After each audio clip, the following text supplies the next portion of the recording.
कश्मीर के मसले का एक ही हल, अल जिहाद, अल जिहाद, अल जिहाद।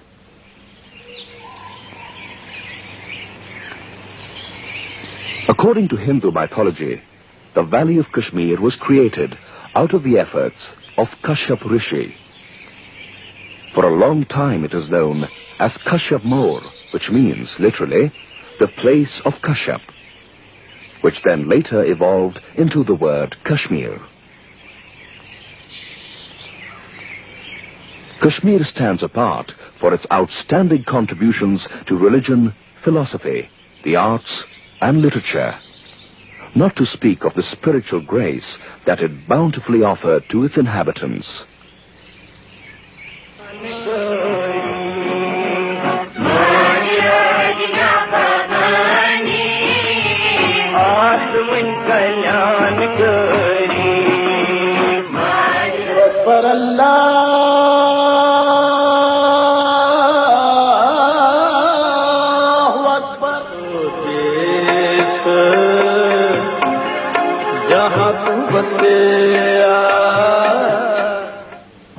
The Kashmiris thus prayed and stayed together. They lived in peace with compassion, sharing their common legacy. Then, specially trained mullahs started working in mosques as well as at private residences to brainwash and indoctrinate young Kashmiri Muslim boys, largely semi-literate, into a fanatical creed, devoid of all basic human values, rationality, and reason.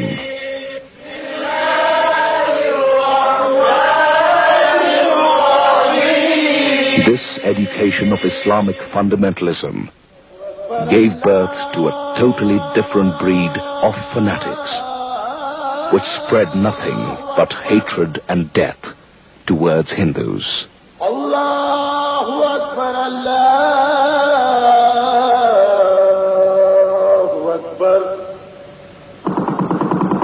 The militants were born. Eyes which had love for each other developed hatred. Faces which used to shine with open affection are covered by masks now. A new era began in the valley, an era of terrorism. Pakistan worked hard, and the Jamaat-e-Islami moved from strength to strength.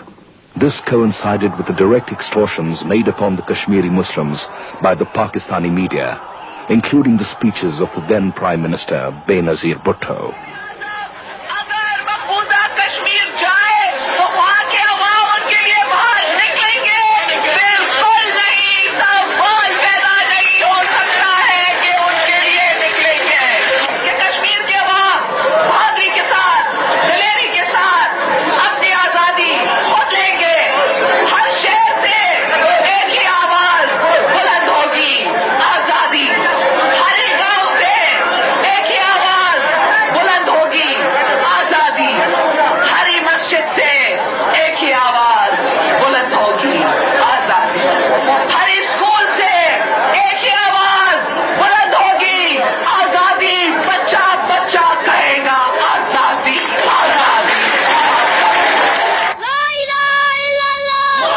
The countdown for the final onslaught started somewhere in the beginning of 1989.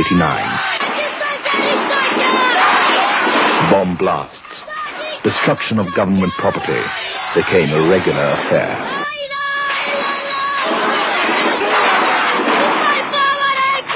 August 14th, Pakistan's Independence Day, was celebrated, and 15th August was a total blackout.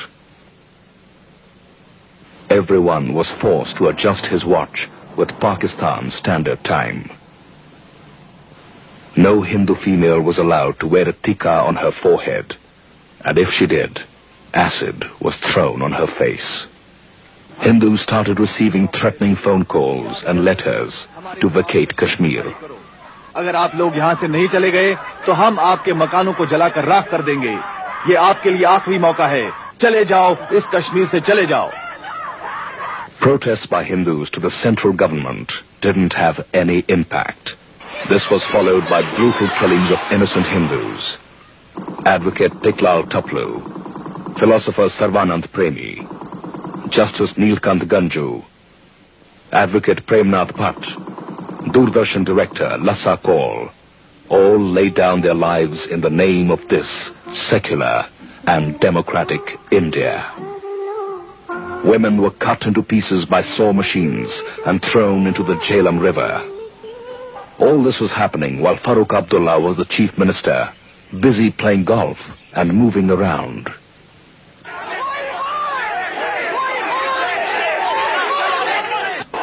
This was happening even when Governor Jagmohan sent report after report seeking the attention of the government, but chose not to see what was happening under its very nose. Dr. Rubia Sayed, daughter of the then Home Minister of India, was kidnapped by militants.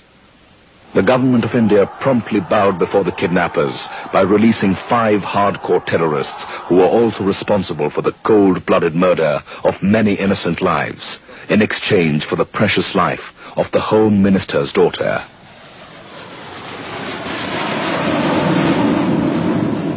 People came out into the streets to celebrate, not the release of Dr. Rubia Sayed, but of those 5 hardcore murderers.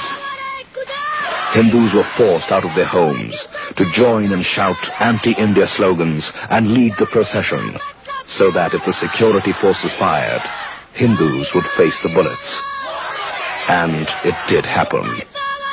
Many Hindus died that day in the crossfiring.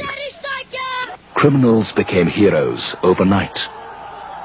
History repeated itself when Nahida Imtiaz, daughter of Saifuddin Soz, Member of Parliament, was kidnapped.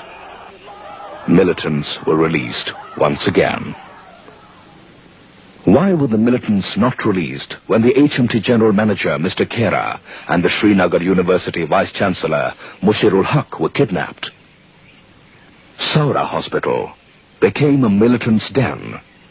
The blood of Hindus was stored after it was removed from their bodies. This was then used to treat injured militants. When Hindus were admitted to the hospital, leading doctors refused to attend to them. Indian currency was rejected by the locals, and instead, Pakistani currency was being used. The Hindu thought these dark clouds would pass one day, but their illusion was broken when at 12 midnight on the 20th of January, a cassette blared through the loudspeakers of all the mosques in the valley for 3 continuous days.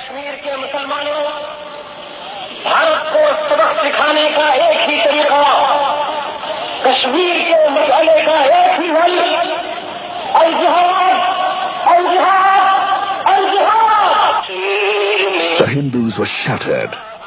Young girls committed suicide out of fear of being raped and then cut to pieces. Some took poison, some jumped from the top floors of their houses.